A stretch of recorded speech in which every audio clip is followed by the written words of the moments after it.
Success ഫയലിലേക്ക് സ്വാഗതം. ഈ ഒരു വീഡിയോയിലൂടെ നമ്മൾ ചെയ്യാൻ പോകുന്നത് ഒരു മോക്ക് ടെസ്റ്റ് ആണ്. ഏറ്റവും പ്രധാനപ്പെട്ട സെലക്ട് ചെയ്തിട്ടുള്ള ചോദ്യങ്ങളാണ് ഇതിൽ ഉൾക്കൊള്ളിച്ചിരിക്കുന്നത്. മുഴുവൻ ക്വസ്റ്റ്യൻസും അറ്റൻഡ് ചെയ്യാനായിട്ട് ശ്രമിക്കുക. സ്റ്റാർട്ട് ചെയ്യാം. ആദ്യത്തെ ചോദ്യം, ബ്രിട്ടീഷ് ഗവൺമെന്റ് ഹണ്ടർ കമ്മീഷനെ നിയമിച്ചത് എന്തിനു വേണ്ടിയായിരുന്നു? ബ്രിട്ടീഷ് ഗവൺമെന്റ് ഹണ്ടർ കമ്മീഷനെ നിയമിച്ചത് എന്തിനു വേണ്ടിയിട്ടായിരുന്നു? ഇതിൽ ഓപ്ഷൻസ് തന്നിരിക്കുന്നത് ഇംഗ്ലീഷ് വിദ്യാഭ്യാസത്തിന്റെ നേട്ടങ്ങളെക്കുറിച്ച് പഠിക്കുവാൻ, ചൗരി ചൗര സംഭവത്തെക്കുറിച്ച് അന്വേഷിക്കുവാൻ, ജാലിയൻ വാലാബാഗ് കൂട്ടക്കൊലയെക്കുറിച്ച് അന്വേഷണം നടത്തുവാൻ, നീലം കർഷകരുടെ പ്രശ്നങ്ങൾ പഠിക്കുവാനായിട്ട്. ബ്രിട്ടീഷ് ഗവൺമെന്റ് ഹണ്ടർ കമ്മീഷനെ നിയമിച്ചത് ജാലിയൻ വാലാബാഗ് കൂട്ടക്കൊലയെക്കുറിച്ച് അന്വേഷണം നടത്തുവാനാണ്. ജാലിയൻ വാലാബാഗ് കൂട്ടക്കൊലയെക്കുറിച്ച് അന്വേഷണം നടത്തുവാൻ. അടുത്ത ചോദ്യം, ഒരുമ എന്ന പേരിലുള്ള ബില്ലിംഗ് സോഫ്റ്റ്വെയർ ഉപയോഗിക്കുന്ന സ്ഥാപനം. ബില്ലിംഗ് സോഫ്റ്റ്വെയറിന്റെ പേര് എന്താണ്? ഒരുമ. ഒരുമ എന്ന പേരിലുള്ള ബില്ലിംഗ് സോഫ്റ്റ്വെയർ ഉപയോഗിക്കുന്ന സ്ഥാപനം കേരള സ്റ്റേറ്റ് ഇലക്ട്രിസിറ്റി ബോർഡാണ്. Kerala state electricity board. അടുത്ത ചോദ്യം, കേരളത്തിലെ ആദ്യ ഇ ഭരണ നഗരസഭ. കേരളത്തിലെ ആദ്യത്തെ ഈ ഭരണ നഗരസഭ ഏതാണ്? ഓപ്ഷൻ എ ആണ് ഉത്തരം. തിരൂർ ആണ്. തിരൂർ. കേരളത്തിലെ ആദ്യത്തെ ഈ ഭരണ നഗരസഭ തിരൂർ. അടുത്ത ചോദ്യം, ശാന്തസമുദ്രം എന്ന് അറിയപ്പെടുന്നത്. ശാന്തസമുദ്രം എന്ന് അറിയപ്പെടുന്നത് പസഫിക് സമുദ്രമാണ്. പസഫിക് സമുദ്രമാണ് ശാന്തസമുദ്രം. ശാന്തസമുദ്രം എന്ന് അറിയപ്പെടുന്നത്. ശാന്തസമുദ്രം ഏത് സമുദ്രമാണ്? പസഫിക് സമുദ്രം. 1976 42-ാം ഭേദഗതി അനുസരിച്ച് ഭരണഘടനയുടെ ആമുഖത്തിൽ കൂട്ടിച്ചേർത്ത വാക്കുകൾ ഏതെല്ലാമാണ്?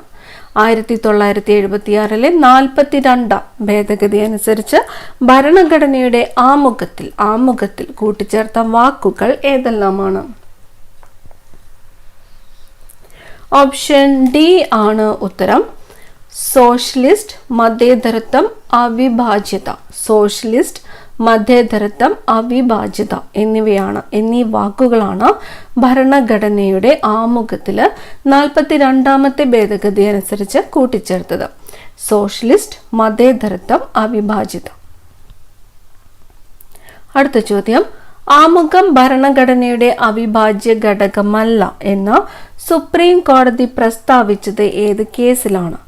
ആമുഖം ഭരണഘടനയുടെ അവിഭാജ്യ ഘടകമല്ല എന്ന് സുപ്രീം കോടതി പ്രസ്താവിച്ചത് ഏത് കേസിലാണ്? ഓപ്ഷൻ എ ആണ് ഉത്തരം. ബേരുബാറി കേസിലാണ്. Berubari case. Option A, Berubari case.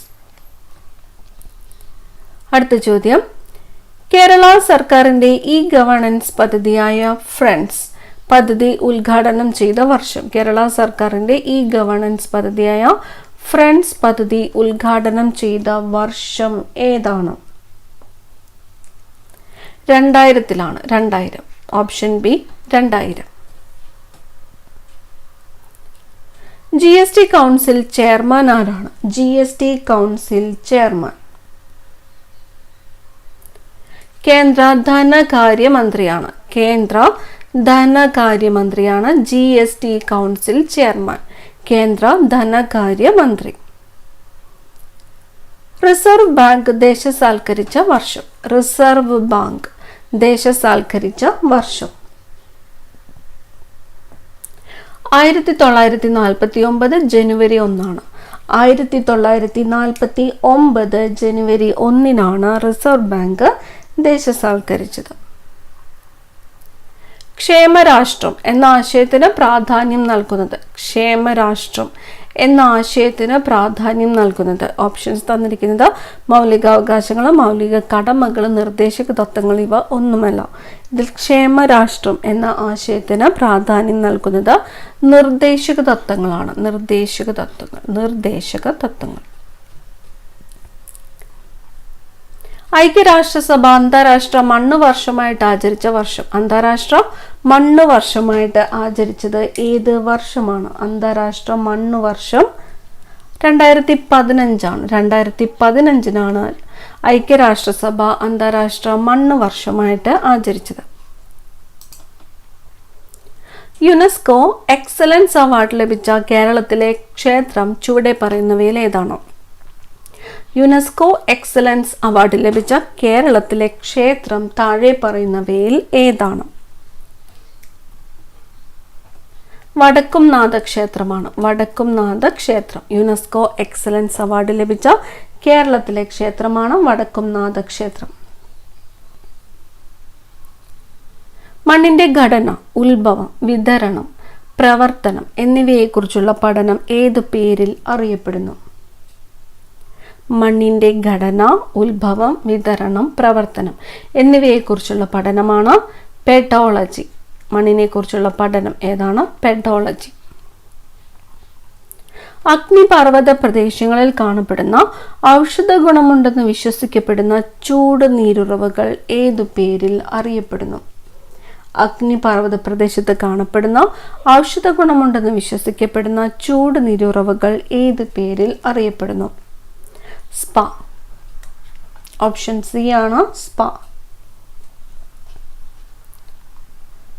1997 ഒപ്പുവെച്ച ക്യോട്ടോ ഉടമ്പടിയുടെ ലക്ഷ്യം എന്തായിരുന്നു? 1997 ഒപ്പുവെച്ച 1997 ഒപ്പുവെച്ച ക്യോട്ടോ ഉടമ്പടിയുടെ ലക്ഷ്യം എന്തായിരുന്നു? ഓപ്ഷൻ എ ആണ് ഉത്തരം. ആഗോള താപനത്തിന് കാരണമായ വാതകങ്ങളുടെ ബഹിർഗമനം കുറയ്ക്കുക. ആഗോള താപനത്തിന് കാരണമായ വാതകങ്ങളുടെ ബഹിർഗമനം കുറയ്ക്കുക എന്നതാണ് ക്യോട്ടോ ഉടമ്പടിയുടെ ലക്ഷ്യം. യുറാനസ് ഗ്രഹത്തിന് നീല ഹരിതവർണം ലഭിക്കാൻ കാരണം ഏത് വാതകത്തിന്റെ സാന്നിധ്യമാണ്? യുറാനസ് ഗ്രഹത്തിന് നീല ഹരിതവർണം ലഭിക്കാൻ കാരണം ഏത് വാതകത്തിന്റെ സാന്നിധ്യമാണ്? മീഥേനിന്റെ സാന്നിധ്യമാണ്. ഓപ്ഷൻ സി ആണ് ഉത്തരം. Methane. Option C methane. Doctor K Kasturirangan അധ്യക്ഷനായ കമ്മിറ്റി സമർപ്പിച്ച 2020 പുതിയ കരട് വിദ്യാഭ്യാസ നയത്തിൽ പരാമർശിക്കുന്ന പാഠ്യരീതി ഏതാണ്? ഡോക്ടർ കെ കസ്തൂരിരംഗൻ അധ്യക്ഷനായ കമ്മിറ്റി സമർപ്പിച്ച 2020 പുതിയ കരട് വിദ്യാഭ്യാസ നയത്തിൽ പരാമർശിക്കുന്ന പാഠ്യരീതി 5+3+3+4 ആണ്. 5+3+3+4. അടുത്ത ചോദ്യം, റഷ്യയുടെ സാങ്കേതിക സഹായത്തോടെ 3ാം പഞ്ചവത്സര പദ്ധതിക്കാലത്ത് തുടക്കം കുറിച്ച ഇരുമ്പുരുക്കുശാല ഏതാണ്? റഷ്യയുടെ സാങ്കേതിക സഹായത്തോടെ 3ാമത്തെ പഞ്ചവത്സര പദ്ധതിക്കാലത്ത് തുടക്കം കുറിച്ച ഇരുമ്പുരുക്കുശാല. ഓപ്ഷൻ ബി ആണ് ഉത്തരം. ബൊക്കോറോയാണ്. ബൊക്കോറോ ഇരുമ്പുരുക്കുശാല. സാങ്കേതിക സഹായം ആരാണ് തന്നത്? റഷ്യയാണ്. ചുവടെ പറയുന്നവയിൽ ഏത് രോഗനിർണയവുമായി ബന്ധപ്പെട്ട പരിശോധനയാണ് rose Bengal test? Rose Bengal test ഏത് രോഗവുമായിട്ട് ബന്ധപ്പെട്ട പരിശോധനയാണ്? മാലക്കണ്ണാണ്. ഓപ്ഷൻ ബി ആണ് ഉത്തരം. മാലക്കണ്ണ്. ടെസ്റ്റിന്റെ പേര് റോസ് ബംഗാൾ ടെസ്റ്റ്. പ്രകാശ സംശ്ലേഷണ ഫലമായി രൂപപ്പെടുന്ന പഞ്ചസാര ഏതാണ്? പ്രകാശ സംശ്ലേഷണ ഫലമായിട്ട് രൂപപ്പെടുന്ന പഞ്ചസാര സൂക്രോസ് ആണ്. സൂക്രോസ് ആണ് പ്രകാശ സംശ്ലേഷണ ഫലമായിട്ട് രൂപപ്പെടുന്ന പഞ്ചസാര. തുറന്ന പുസ്തകത്തിന്റെ ആകൃതിയിലുള്ളതും ബ്ലീച്ചിങ് ഏജന്റായി ഉപയോഗിക്കുന്നതുമായ ഹൈഡ്രജൻ സംയുക്തം ഏതാണ്? തുറന്ന പുസ്തകത്തിന്റെ ആകൃതിയിലുള്ളതും ബ്ലീച്ചിങ് ഏജന്റായിട്ട് ഉപയോഗിക്കുന്നതുമായ ഹൈഡ്രജൻ സംയുക്തം. ഓപ്ഷൻ എ ആണ് ഉത്തരം. ഹൈഡ്രജൻ പെറോക്സൈഡ് ആണ്. Hydrogen peroxide. ചുവടെ പറയുന്നവയിൽ ശരിയായ പ്രസ്താവനകൾ ഏതെല്ലാം? പ്രസ്താവന തന്നിരിക്കുന്നത് 1. ഭൗമോപരിതലത്തിൽ ഏറ്റവും അധികമുള്ള മൂലകമാണ് ഓക്സിജൻ. ഒരു ഓസോൺ തന്മാത്രയിൽ ഓക്സിജന്റെ 3 ആറ്റങ്ങൾ അടങ്ങിയിരിക്കുന്നു. ഓസോൺ കവചം ഉൾക്കൊള്ളുന്ന അന്തരീക്ഷ പാളിയാണ് സ്ട്രാറ്റോസ്ഫിയർ. ഓസോൺ എന്നത് ലാറ്റിൻ പദമാണ്. ഇതിൽ ശരിയായിട്ടുള്ള പ്രസ്താവനകൾ ഏതെല്ലാം എന്നതാണ് ചോദ്യം. ഓപ്ഷൻ എ ആണ് ഉത്തരം. 1, 2, 3 എന്നിവ ശരിയാണ്. ഭൗമോപരിതലത്തിൽ ഏറ്റവും അധികമുള്ള മൂലകമാണ് ഓക്സിജൻ. ഒരു ഓക്സിജൻ തന്മാത്രയിൽ ഓക്സിജന്റെ 3 ആറ്റങ്ങൾ അടങ്ങിയിരിക്കുന്നു. ഓസോൺ കവചം ഉൾക്കൊള്ളുന്ന അന്തരീക്ഷ പാളിയാണ് സ്ട്രാറ്റോസ്ഫിയർ. ശരിയാണ്. ഓസോൺ എന്നത് ഗ്രീക്ക് വേർഡാണ്. ഓസോൺ എന്നത് ഗ്രീക്ക് വേർഡാണ്. അടുത്ത ചോദ്യം, വ്യക്തിയെ തിരിച്ചറിയുക. താഴെ തന്നിരിക്കുന്ന പ്രസ്താവനകളിൽ നിന്നും വ്യക്തിയെ തിരിച്ചറിയാനാണ് പറഞ്ഞിരിക്കുന്നത്. തന്നിരിക്കുന്നു, വൈക്കം സത്യാഗ്രഹത്തിന്റെ ഭാഗമായിട്ട് സവർണ ജാഥ നയിച്ചു. വൈക്കത്തു നിന്ന് തിരുവനന്തപുരം വരെ. എ. ബി പറഞ്ഞിരിക്കുന്നു, വിമോചന സമരത്തിന്റെ ഭാഗമായിട്ട് ദീപശിഖ ജാഥ നയിച്ചു. അങ്കമാലിയിൽ നിന്ന് തിരുവനന്തപുരം വരെ. സി പറഞ്ഞിരിക്കുന്നു, താലികെട്ട് കല്യാണം എന്ന ശൈശവ വിവാഹം നിർത്തലാക്കിയ സാമൂഹിക പരിഷ്കർത്താവ്. ഏതാണ് വ്യക്തി വരുന്നത്? മന്നത്ത് പത്മനാഭനാണ്. ഓപ്ഷൻ ബി ആണ് ഉത്തരം. മന്നത്ത് പത്മനാഭൻ സവർണ ജാഥ നയിച്ചു, ദീപശിഖ ജാഥ നയിച്ചു, താലികെട്ട് കല്യാണം എന്ന ശൈശവ വിവാഹം നിർത്തലാക്കി. ആരാണ് വ്യക്തി? മന്നത്ത് പത്മനാഭൻ. അടുത്ത ചോദ്യം, പഴശ്ശി വിപ്ലവത്തെ സംബന്ധിച്ച് ചുവടെ നൽകിയിരിക്കുന്ന പ്രസ്താവനകളിൽ ശരിയായത് ഏതെല്ലാം? പഴശ്ശി വിപ്ലവമാണെന്ന് പറഞ്ഞിരിക്കുന്നത്. ഒന്നും പറഞ്ഞിരിക്കുന്നു, കേരള സിംഹം എന്നറിയപ്പെട്ടിരുന്ന പഴശ്ശി രാജയുടെ രാജവംശമായ കോട്ടയം രാജവംശം സ്ഥാപിച്ചത് ഹരിചന്ദ്ര പെരുമാളാണ്. 2, ബ്രിട്ടീഷുകാർക്കെതിരെ പോരാടാൻ പഴശ്ശിരാജയെ സഹായിച്ച ആദിവാസി വിഭാഗമായ കുറിച്യരുടെ നേതാവാണ് തലക്കൽ ചന്തു.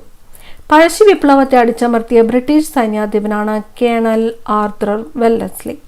പഴശ്ശി വിപ്ലവത്തെ സംബന്ധിച്ച് ശരിയായിട്ടുള്ളത് ഏതെല്ലാം ആണ് എന്നതാണ് ചോദ്യം. ഓപ്ഷൻ ഡി ആണ് ഉത്തരം. 1, 2, 3 എന്നിവ ശരിയാണ്. ഈ 3 സ്റ്റേറ്റ്മെന്റ്സും ശരിയാണ്.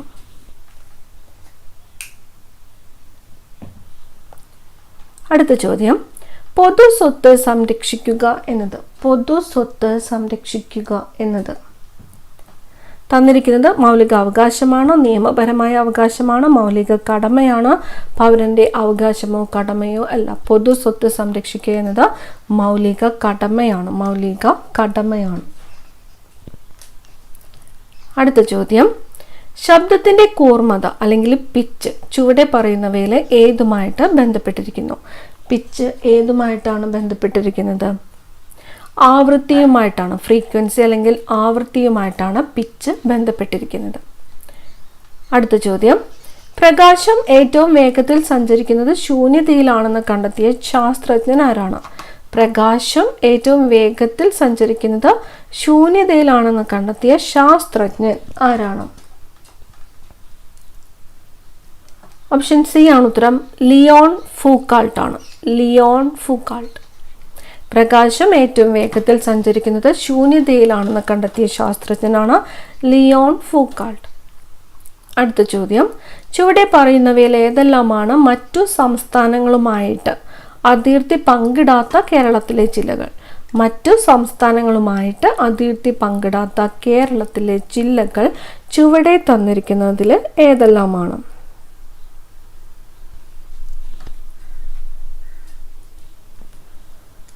ഓപ്ഷൻ എ ആണ് ഉത്തരം.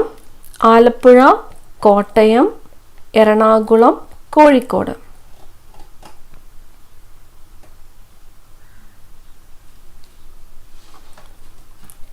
അടുത്ത ചോദ്യം, കേരളത്തിൽ കാണപ്പെടുന്ന പ്രധാന വെള്ളച്ചാട്ടങ്ങൾ, അവ സ്ഥിതി ചെയ്യുന്ന നദികൾ എന്നിവ ശരിയായ രീതിയിൽ ചേരുംപടി ചേർക്കുക.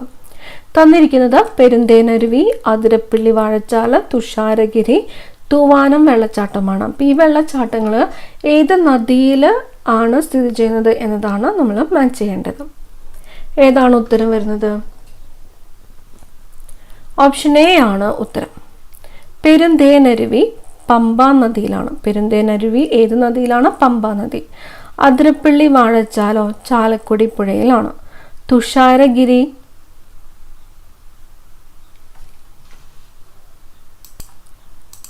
അതിരപ്പള്ളി വാഴച്ചാൽ വരുന്നത് ചാലക്കുടി പുഴയിലാണ്. ചാലക്കുടി പുഴ. തുഷാരഗിരി ചാലിപ്പുഴ. തുഷാരഗിരി വെള്ളച്ചാട്ടം സ്ഥിതി ചെയ്യുന്നത് ചാലിപ്പുഴ. തൂവാനം വെള്ളച്ചാട്ടം സ്ഥിതി ചെയ്യുന്നത് പാമ്പാറിലാണ്.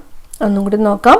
പെരുന്തേനരുവി വെള്ളച്ചാട്ടം പമ്പ നദിയിൽ, അതിരപ്പള്ളി വാഴച്ചാൽ ചാലക്കുടി പുഴയിൽ, തുഷാരഗിരി ചാലിപ്പുഴയിൽ, തൂവാനം വെള്ളച്ചാട്ടം സ്ഥിതി ചെയ്യുന്നത് പാമ്പാറിൽ.